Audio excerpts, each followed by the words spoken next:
కేటాయింపులు లేవు. అందుకే ఇది మేనిఫెస్టో కంటే కూడా, ఇది బడ్జెట్ కంటే కూడా మేనిఫెస్టో పోలికలే దీనికి ఎక్కువ. చంద్రబాబు గారు చాలా గొప్పగా చెప్పుకున్న సూపర్ 6 కు అమలు చేయాలి అంటే దాదాపుగా ప్రతి సంవత్సరము 1,20,000 కోట్ల రూపాయలు కావాల్సి ఉంటుంది అని ఒక అంచనా. మరి చంద్రబాబు గారు కనీసం పావు వంతు కూడా చేసినట్టుగా కనిపించడం లేదు. చంద్రబాబు గారి మహిళా శక్తి ప్రతి నెల 1,500 కోట్లు ఖర్చు అయ్యే స్కీమ్ ఇది. మహిళా శక్తి విమెన్ ఏజ్డ్ బిట్వీన్ 18 to 59 1,500 రూపాయలు ప్రతి నెల ఇస్తానన్నాడు చంద్రబాబు గారు. 1 కోటి మంది మహిళలను లెక్కేసుకున్నా కూడా నెలకే 1,500 కోట్లు ఖర్చు అయ్యే స్కీము ఇది. ఇంకా 5 నెలలు ఉంది. ఈ 5 నెలలు వేసుకున్నా కూడా 7,500 కోట్ల రూపాయలు ఖర్చు అయ్యే స్కీమ్. కానీ చంద్రబాబు గారు దీనికి రూపాయి కూడా కేటాయించలేదు. తల్లికి వందనం 80 లక్షల మంది బిడ్డలు లెక్కేసుకుంటే, ఎందుకంటే చంద్రబాబు గారు ఒకరుంటే 15,000, ఇద్దరుంటే 30,000, ముగ్గురున్నా నలుగురున్నా 60,000 ఇస్తానని చెప్పాడు. నలుగురు బిడ్డలుంటే ఆ తల్లికి 60,000 రూపాయలు వస్తుందని చెప్పాడు. ఆ లెక్కన 80 లక్షల మంది బిడ్డలు వేసుకున్నా 15,000 రూపాయలు పర్ హెడ్ పర్ చైల్డ్ వేసుకున్న 12,000 కోట్ల రూపాయలు ఖర్చు అయ్యే స్కీమ్.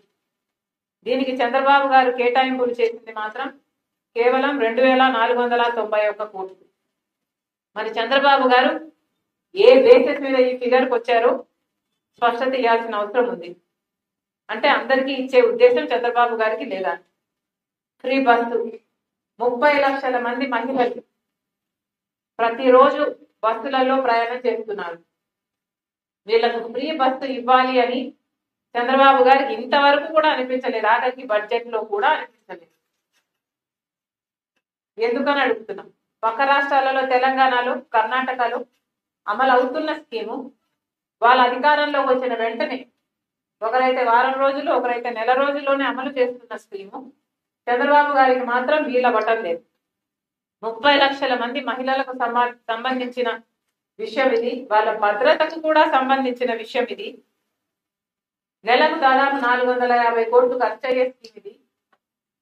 ఇంకా 5 నెలలు, నెక్స్ట్ బడ్జెట్ వచ్చేంత వరకు 5 నెలలు వేసుకున్నా కూడా కనీసం దాదాపుగా 4,000 కోట్లు 2,000 కోట్లు ఖర్చు అయ్యే స్కీమ్ ఇది. ఆ మాత్రం కూడా చేయబుద్ధి కాలేదు చంద్రబాబు గారు. అన్నదాత సుఖీభవ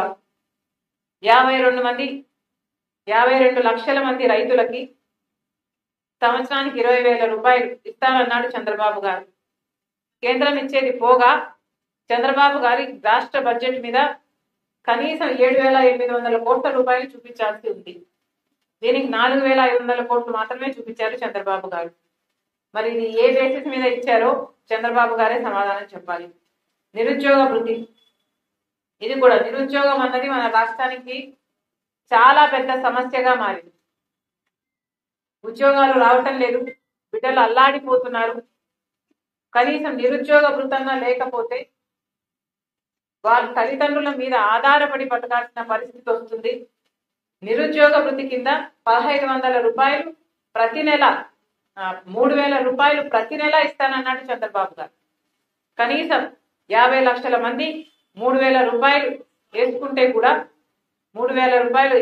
కూడా కనీసం ఈ నెక్స్ట్ 5 నెలల్లోనే 7,500 కోట్ల రూపాయలు ఇవ్వాల్సి ఉంటుంది. కనీసం రూపాయి కూడా కేటాయించలేదు చంద్రబాబు గారు. ఇళ్ల విషయానికి వస్తే 40 లక్షల ఇల్లులు కట్టిస్తానన్నాడు చంద్రబాబు గారు రాబోయే 5 సంవత్సరాలలో.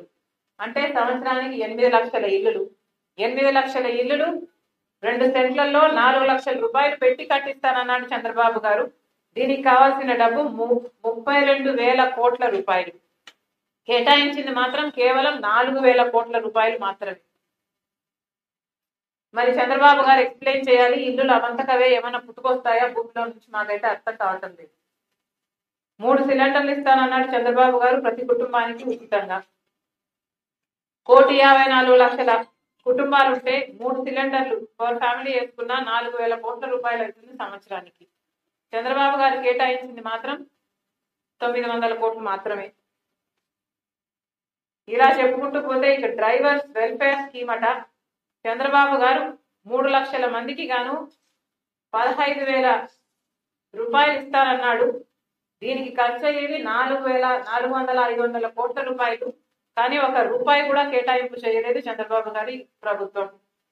గవర్నమెంట్ ఎంప్లాయీస్ ఐఆర్ కింద 10 లక్షల మందికి 10% పర్ ఎంప్లాయీ వేసుకున్న 2,500 కోట్ల రూపాయలు. రూపాయి కూడా కేటాయింపు చేయలేదు చంద్రబాబు గారు.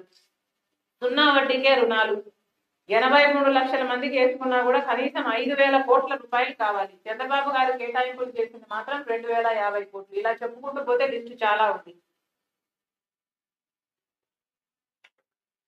చంద్రబాబు గారిని సూటిగా ప్రశ్నిస్తుంది కాంగ్రెస్ పార్టీ. ఎన్నికలు గెలవడానికి మాత్రమే మీరు వాగ్దానాలు ఇచ్చారా? అవి నిలబెట్టుకునే ఉద్దేశం మీకు లేదా? ఇప్పటికే చంద్రబాబు గారు 17,000 కోట్ల రూపాయలు విద్యుత్ బకాయిల కింద జనాల నెత్తిన మోపారు. మీకు వైసీపీకి ఏమిటి తేడా? 5 సంవత్సరాలలో వాళ్ళు 35,000 కోట్ల రూపాయలు ప్రజల్ని పిండి వసూలు చేస్తే ఇప్పుడు మీరు కూడా ప్రజల రక్తం పిండడానికి సిద్ధపడలేదా? 17,000 కోట్ల రూపాయలు అంటే ఇది సామాన్యమైన భారం కాదు. కనీసం ప్రతి ఇంటికి వచ్చే పవర్ బిల్లులో 40% హైక్ ఉండబోతుంది. మరి చంద్రబాబు గారు కేటాయింపులు చేసేటప్పుడు వీటి గురించి ఎందుకు పరిగణలోకి తీసుకోలేదు? బీజేపీతో మీరు స్నేహం కొనసాగిస్తున్నారు. బీజేపీ ప్రభుత్వాన్ని మీరు అక్కడ కేంద్రంలో నిలబెట్టి ఉన్నారు. ఈరోజు మోడీ గారు అధికారంలో ఉన్నారు అంటే ఇది కేవలం ఆంధ్ర రాష్ట్ర ప్రజలు మీకు ఇచ్చిన బలం, మీరు ఆయనకి ఇచ్చిన బలం.